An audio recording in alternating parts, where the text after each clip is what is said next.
नमस्कार दोस्तों। तो लीजिए प्रस्तुत है कहानी अपना अपना भाग्य। लेखक जैनेन्द्र कुमार जी हैं और वाचन आपकी अपनी स्वाति जैन का है। बहुत कुछ निर्देश घूम चुकने पर हम सड़क के किनारे की एक बेंच पर बैठ गए। नैनीताल की संध्या धीरे धीरे उतर रही थी। रुई के रेशे से भाप से बादल हमारे सिरों को छू छू कर बेरोक टोक घूम रहे थे। हल्के प्रकाश और अंधियारी से रंग कर कभी वे नीले दिखते, कभी सफेद और फिर जरा अरुण पड़ जाते, जैसे हमारे साथ खेलना चाह रहे हो। 5, 10, 15 मिनट हो गए। मित्र के उठने का इरादा ना मालूम हुआ। मैंने झुंझला कर कहा, चलिए भी। अरे जरा बैठो भी। हाथ पकड़कर जरा बैठने के लिए जब जोर से बैठा लिया गया तो और कोई चारा ही ना रहा। लाचार बैठे रहना पड़ा। सनक से छुटकारा पाना आसान न था और जरा बैठना जरा ना था। चुपचाप बैठे तंग हो रहा था, कुढ़ रहा था कि मित्र अचानक बोले, देखो वह क्या है। मैंने देखा, कोहरे की सफेदी में कुछ ही हाथ दूर से एक काली सी मूर्ति हमारी तरफ आ रही थी। मैंने कहा, होगा कोई। 3 गज की दूरी से दिख पड़ा एक लड़का। सिर के बड़े बड़े बालों को खुजलाता चला आ रहा है। नंगे पैर हैं, नंगा सिर है और एक मैली सी कमीज लटकाए है। पैर उसके न जाने कहां पड़ रहे थे और वह न जाने कहां जा रहा था, कहां जाना चाहता था। न दायां था न बायां था। पास ही चुंगी की लालटेन के छोटे से प्रकाश वृंत में देखा। कोई 10 बरस का लड़का होगा। गोरे रंग का है पर मैल से काला पड़ गया है। आंखें अच्छी बड़ी बड़ी हैं पर सूनी है। माथा जैसे अभी से झुर्रियां खा गया है।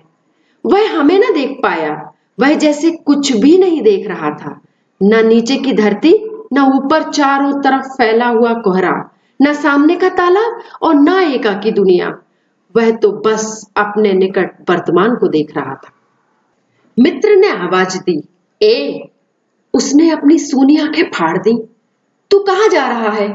दुनिया सो गई, तू ही क्यों घूम रहा है?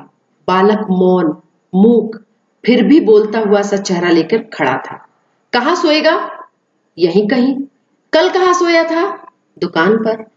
आज वहां क्यों नहीं? नौकरी से हटा दिया। क्या नौकरी थी? सब काम, 1 रुपया और झूठा खाना। फिर नौकरी करेगा? हाँ। बाहर चलेगा? हाँ। आज क्या खाना खाया? कुछ नहीं।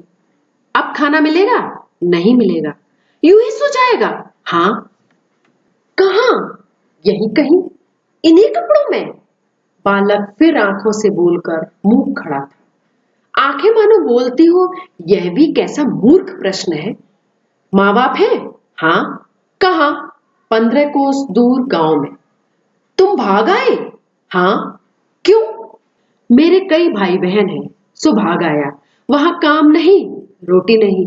बाप भूखा रहता था और माँ भूखी रहती थी और रोती थी, सो भाग आया। एक साथी और भी था, उसी गांव का, मुझसे बड़ा था। दोनों साथ यहां आए। अब वह नहीं है। कहां गया? मर गया। मर गया? बस जरा सी उम्र में ही उसकी मौत से पहचान हो गई। मुझे अचरज हुआ। पूछा, मर गया? हाँ साहब ने मारा, मर गया। अच्छा, हमारे साथ चल। वह साथ चल दिया। लौटकर हम वकील दोस्तों के होटल में पहुंचे। वकील साहब होटल के कमरे से उतरकर आए। कश्मीरी दोशाला लपेटे थे। मोजे चढ़े पैरों में चप्पलें थी। स्वर में हल्की सी झुंझलाहट थी, कुछ लापरवाही थी। ओहो, फिर आप कहिए। आपको नौकर की जरूरत थी ना? देखिए यह लड़का है। कहां से लाए इसे? आप जानते हैं? जानता हूं। वह बेईमान नहीं हो सकता। अजी, ये पहाड़ी लोग बड़े शैतान होते हैं। बच्चे बच्चों में अवगुण छिपे रहते हैं। आप भी क्या अजीब हैं, उठा लाए कहीं से। लो जी, यह लो नौकर। मानिए तो यह लड़का अच्छा निकलेगा। आप भी? जी बस खूब है। ऐरे गैरों को नौकर बना लिया जाए और अगले दिन वह न जाने क्या क्या लेकर चंपत हो जाए। आप मानते ही नहीं, मैं क्या करूं। माने क्या खाक? आप भी? जी अच्छा मजाक करते हैं। अच्छा, अब हम सोने जाते हैं। और वह 4 रुपए रोज के किराए वाले कमरे में सजी मसहरी पर सोने झटपट चले गए। बालक कुछ ठहरा, मैं असमंजस में रहा। तब वह प्रेत गति से एक ओर बढ़ा और कोहरे में मिल गया। हम भी होटल की ओर बढ़े। हवा तीखी थी, हमारे कोटों को पार कर बदन में तीर सी लगती थी। सिकुड़ते हुए मित्र ने कहा, भयानक शीत है, उसके पास बहुत कम कपड़े। यह संसार है यार, मैंने स्वार्थ की फिलॉसफी सुनाई। चलो पहले बिस्तर में गर्म हो लो, फिर किसी और की चिंता करना। उदास होकर मित्र ने कहा, स्वार्थ? जो कहो, लाचारी कहो, निठुराई कहो या बेहयाई। दूसरे दिन नैनीताल स्वर्ग के किसी काले गुलाम पशु के दुलारे का वह बेटा, वह बालक निश्चित समय हमारे होटल दीपक में नहीं आया। हम अपनी नैनीताल की सैर खुशी खुशी खत्म कर चलने को हुए। उस लड़के की आस लगाए बैठे रहने की जरूरत हमने न समझी। मोटर में सवार होते ही यह समाचार मिला कि पिछली रात एक पहाड़ी बालक सड़क के किनारे पेड़ के नीचे ठुठुर कर मर गया। मरने के लिए उसे वही जगह, वही 10 वर्ष की उम्र और वही काले चीथड़ों की कमीज मिली। आदमियों की दुनिया ने बस यही उपहार उसके पास छोड़ा था। पर बतलाने वालों ने बताया कि गरीब के मुंह पर, छाती, मुट्ठियों और पैरों पर बर्फ की हल्की सी चादर चिपक गई थी, मानो दुनिया की बेहयाई ढकने के लिए प्रकृति ने शव के लिए सफेद और ठंडे कफन का प्रबंध कर दिया था। तो दोस्तों, बच्चों की मौलिक आवश्यकताओं की पूर्ति करना समाज का दायित्व है। कोई भी समाज तब तक सभ्य नहीं हो सकता जब तक एक भी बच्चा मौलिक आवश्यकताओं की पूर्ति से वंचित हो।